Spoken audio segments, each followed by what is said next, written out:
Hey everybody, I am super pumped to be recording this. It's just me today, but I had this idea. I've been watching a lot of Charlotte Doberry YouTube. I really like the style of videos that Charlotte puts out, and something that she does that I just think is really cool is she actually goes to Reddit, she goes to various forums on the internet, and she reacts to posts that are a little bit more on the spicy side. And I started thinking, founders post all the time on subreddits, but I don't think I've ever just looked at posts in a forum and decided to react to them. It's doubly weird because I have been working with the Tiny Seed community and the MicroConf community for years, and I've known Rob Walling pretty much since I started DemandMaven. And it's really funny because one of the things that we do that ends up being one of the most popular pieces of content is we'll do a Rob and Asia reacts type video content, and founders will submit questions, and Rob and I, and sometimes Craig,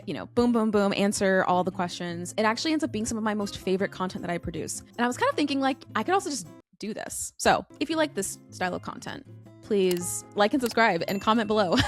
I have a few posts pulled up. I have not read all of them. I wanted to make sure I kept all of my feedback, gut reactions, as pure as possible. Good things happened when I decided to stop building and focus on marketing. I already have a feeling I know what's gonna happen. This photo is from my Stripe dashboard. Here's the story. Marketing is something that's always been really hard for me. I think it's because deep down, I'm kind of a perfectionist and I want to make sure my product is ready for prime time before putting it out there. But the more you build, the more you realize that it's never really ending and the goalposts are always moving for one reason or another. And so for months, I just sat in my room building away something that no one knows about. I'm sure some folks out there reading this can relate, but the longer you go on without real paying customers, the less momentum you have towards your business. More than anything, it really does feel like fuel in the tank. Yes. So naturally, after months of building, I started feeling like I was losing momentum, and suddenly I started feeling tempted to work on other ideas. Crazy to think that I've spent months on one thing, but my natural instinct as a builder was to work on a new project rather than sell the thing that I'd been working on. The truth is, I've been victim to that before. And so this time, I decided that at the start of the month, I was going to dedicate myself to actually selling what I was building. I didn't really know where to begin, so as a first step, I randomly started posting on social media about my product. The first couple of posts resulted in a modest amount of views and some nice comments, but not much else. But I decided to stick with it. Then one day, I woke up and overnight, I had doubled the amount of users that had signed up for my product. But then I got a paying user. And then the next day, another one. And then this continued faster than I could have ever imagined. I even received a DM from a VC who was interested in what I was building. We're now at the end of the month, and I feel like I'm in a place now with my business that I couldn't have imagined at the start. This feels like just the beginning, and I'm excited to see where this goes. And for those who are curious, this is what I'm building. Daydreamvideo.com. TLDR, put your thing out there, market consistently, and things can change for you really fast. Good luck, you got this. Okay, I love this post for a number of reasons. The first is because you're exactly right. Part of the process of launching and building a SaaS is the customer acquisition side. And particularly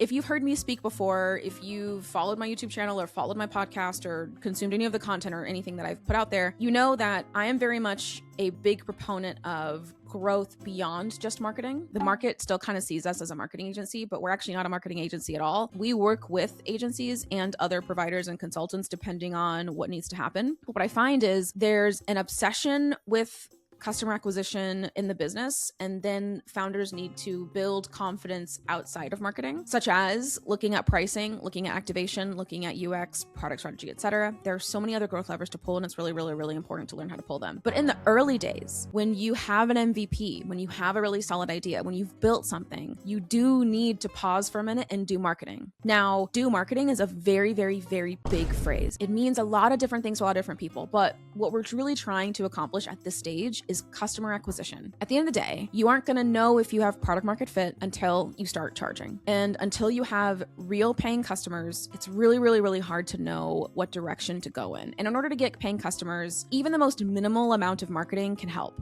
I think what a lot of people think of whenever they hear do marketing is that you have to build this super scaled out thing. You've got to go and hire a team. You've got to go and pay a bunch of money on Google ads or Reddit ads or whatever. But sometimes the best marketing can literally just be you're announcing it to your peers, you're posting it in areas and places that are relevant to your audience, that can sometimes be enough. And what I find is you can grind without hiring a single marketing person or a single agency pretty much until you get to like 1 million. Sometimes you do need more support before you get to that moment. But when you get to that milestone, sometimes like you don't actually need to invest like a ton in marketing. You can actually, go heads down and very quietly have marketing sprints. Continuous marketing investment is a little different, but marketing sprints I think are easier to conceive of, because if you think about like, okay, if I have a sprint, let's call it a 6 to 8 week sprint, like whatever length of time you want the sprint to be, you can say, okay, I'm going to knock out like these 5 to 10 or 15 things, and you boom, boom, boom, knock them out. And then you go back to building, or you go back to doing whatever it was that you were doing before. And then you come back and you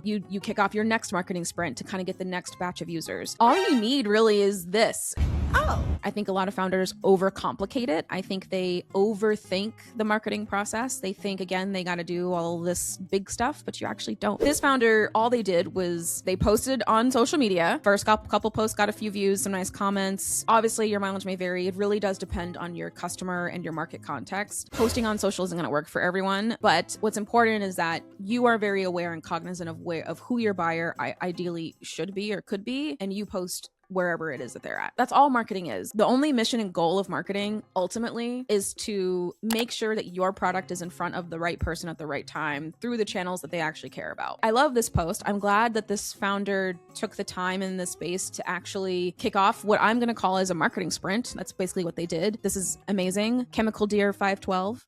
I'm proud of you. You're not sharing like your actual MRR, but if it continues to look like this and you have great retention long-term, you're going to do so well for yourself. I was stuck at $150 a month for 2 years. One change took me to 8.6K MRR. Here's the honest breakdown. Ooh, okay. I have a hunch.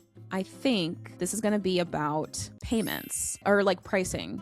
I could be wrong though, but I'm curious. Okay. 2 years. That's how long I sat at $150 a month with my SaaS before anything clicked. I'm a solo founder with a full-time 9 to 5, so I want to share the honest version of what finally worked, including the parts that didn't. Okay. What I'm building: an AI rendering tool for architects and interior designers. You describe a space, it generates a realistic render. The space is crowded, so that's not the interesting part. This is an interesting industry. It's one of those industries that's like, you'd think that they would be more primed and ready for tech, but they're just as old school as like the most old school industries in the world. What I find though is that because they're designers by nature and also like low-key engineers by nature, they do tend to highly value super quality product. So I will say, if you can make something incredible, they're going to love it. Reaching them is a little tough and a little expensive. The world that they're in tends to be more, I don't want to say like pure luxury, but architects and interior designers, like they tend to be more on that side of the fence. And so the way that you reach them is just going to be different. The mistake that cost me 2 years. My original product used a node-based system. Oh, this is going to be engineering-based, tech-based. Interesting. It was generally powerful and completely wrong for my audience.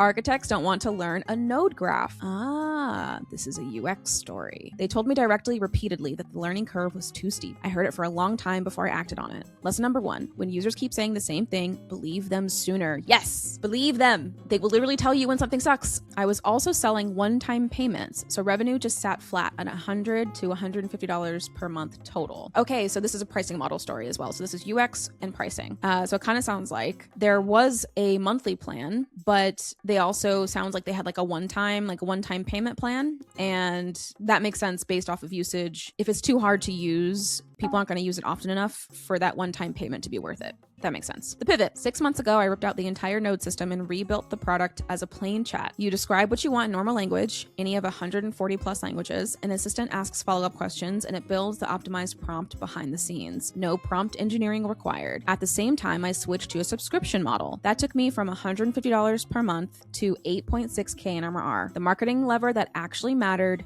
SEO. As a solo founder with a day job, I can't do unscalable marketing. I need channels that work while I'm asleep. Before, 30 to 50 daily visitors, mostly from AI tool directories and ChatGPT suggesting my site, low intent, under 1% conversion. After, I started a real blog, used Ahrefs for keyword research, and targeted the exact questions architects Google because my domain already had some age, content ranked fast. Jumped from 180 to 200 targeted visitors a day. From those visitors, I now get 40 to 70 free trial signups a day. 20 to 35% conversion, high intent search traffic plus a product that's finally easy equals the engine behind the MRR. Yes. You did exactly what you should have done, especially if you already have a full-time job. I'm impressed that you found the time outside of the full-time job to execute any of this, because this is a lot of work and it's hard. And this is the grinding that I'm talking about. Whenever I talk about like, you're in that phase where you just need to grind it out. Like, you're not ready to hire anybody. You're not ready to invest or scale marketing or scale anything. Like, you've just really got to be super dialed into that product experience. It sounds like also you didn't have the right pricing model, which is an excellent discovery. Pricing in and of itself has a huge impact on how fast you're going to grow, and also too, if customers think it's valuable enough. My next question for this founder would be, what's your NRR? You've got 8.6K NRR. That's great. What does net revenue retention look like, particularly at 6 and 12 months? Because that will tell you more information about if you're ready to scale what you've got. If you're using Profitwell or Stripe, there's a built-in metric here for you. But what net revenue retention tells us is what percentage of revenue are we retaining over the long period of time. Monthly churn doesn't really tell the full story over longer periods of time. That's what net revenue retention does. And that tells us if we can afford to invest more on the customer acquisition side, if we can invest more on activation or wherever. If it's less than 70% at 12 months, you've got a business that isn't at a place where it's going to be able to handle a lot of volume quite yet, because it's just going to churn everything out over like the next 6 months. And you're going to have to spend more energy and more money to replace what you've lost, because it's a leaky funnel. Like you're churning things out over time. But if it's more than 70%, 80 to 90%, that's a really good sign that you can afford to invest more. What I love about what this founder did was they focused on a channel. Now, here's the thing about marketing channels. I have a podcast episode that's coming out soon, if not later, me talking through the top channels and my quick recommendations for each of them. The thing about it though is that there are really I would say 4 to 5 super basic marketing channels that will be largely applicable to most people, depending on, give or take, your LTV or your pricing strategy. If you're only charging $20 a year for your product, for example,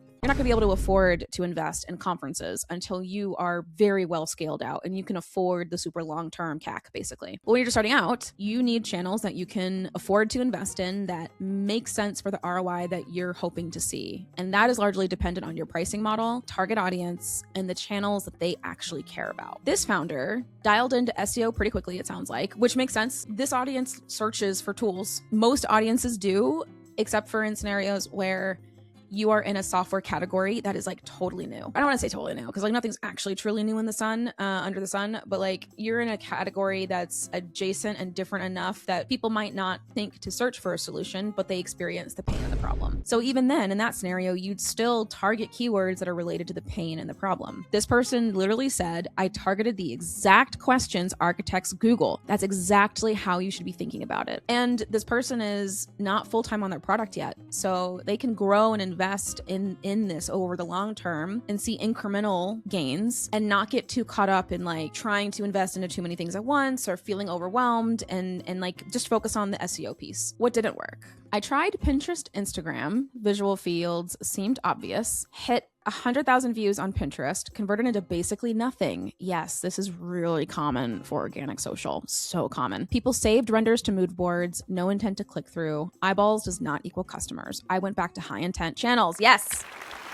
Good job. You are thinking like a marketer. The funnel that converts. Sign up, 3 free renders, no credit card. Hit paywall with 3 tiers. So the value metric here is the 3 free renders. The more renders you need, then you got to pay. The trick, an automated email fires the moment they use their last free credit with a promo code. Catching people at peak demonstrated intent is the biggest conversion driver I have. The experiment I'm running right now, 4 days in, that no card free trial was amazing at producing signups, but a lot of them were tourists, not serious clients. Yep, and my churn rate showed it. So 4 days ago, I A, killed my cheapest plan, which attracted low commitment users, and B, replaced the 3 free renders with a 7-day pro trial that requires a card up front. The bet, fewer signups, but far higher quality and lower churn. No verdict yet. I'm watching churn closely. Sometimes the move that tanks your vanity metric is the one that fixes the real one. Honest current state. SEO traffic is also dipping slightly right now. It's a treadmill. I'm back in analytics, refreshing content, and realigning with search intent, not set and forget. What I do differently? Subscriptions from day one, and skip the complex architecture entirely. But the grind taught me a repeatable playbook, and I'm now building a second app for a different niche using the same blueprint. Happy to answer anything, numbers, the pivot, the SEO side, ask me anything. So this is kind of where a few things may or may not be true. Yes, you certainly want to attract the higher quality signups. What I find is a better model for founders at this stage and size is that they actually don't require a credit card up front. They focus instead on pre-qualifying your product-led growth self-service funnel. That was a lot of words, but what this founder is basically doing is this is all product-led growth, all self-service, meaning they don't have to talk to a salesperson to get access to the product. They can sign up for themselves and they can see if they like it or not. What would be better would be you don't have the credit card requirement, but what you do is you maybe ask them 2 to 3 most fundamental critical questions for you to know if they are qualified. Now, the only way you can know if they're qualified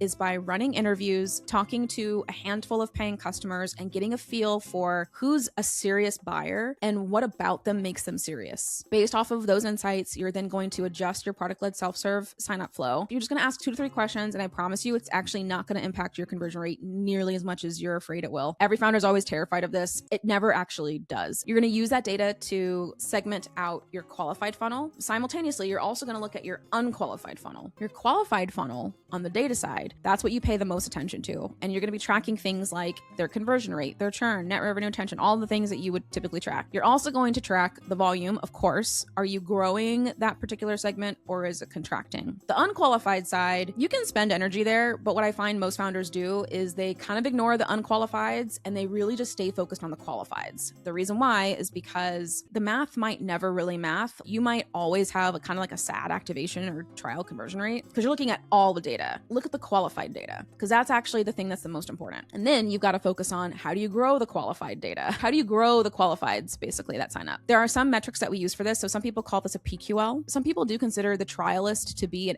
MQL, but then maybe they don't become a PQL until they fill out some data about themselves and it's clear that they're qualified. Maybe they take some actions in the product. There's a number of ways that you can kind of think about slicing and dicing this, but that's how we think about self-service trials and self-service funnels, because if you add the credit card, it will absolutely reduce the amount of signups. A lot of people who maybe are actually ready to enter a credit card, it's going to be a smaller amount. Ultimately, I would get really critical about if the friction of the credit card is actually worth it, particularly given the fact that you probably can adjust some things on your side to better understand the quality of who's signing up and coming into the product. I hope that makes sense. I still love everything that's happening here. I love that you've listened to customers. I love that you adjusted your pricing strategy. And I love that you focus on a channel that you can actually like put energy into and that you feel good about. I agree, SEO is a treadmill. I would also be looking at how can you improve your AI SEO. I would say keep going. You're at 8K MRR now or whatever it is. I imagine you're going to be at the 15 and 20K mark, I would say relatively soon. The next big thing now is to be looking at how do you maintain excellent long-term retention, and then also how do you consistently maintain your ability to grow the customer acquisition side, and then also how can you qualify people on that self-service trial, because that's what actually matters. Yeah, sure, like you can add the credit card requirement. All that's going to do is just restrict your flow. I would say don't restrict the flow, just adjust what data you're collecting so you can better measure the flow, and then once you're able to better measure the flow, you can make more informed decisions without cutting off a whole part of the market that just isn't ready to enter credit card. But overall, I like it. I don't know if this was fun or not, but it was fun for me. I love both of these stories and I'm excited to cover some additional ones. Okay, thanks again, y'all. Bye.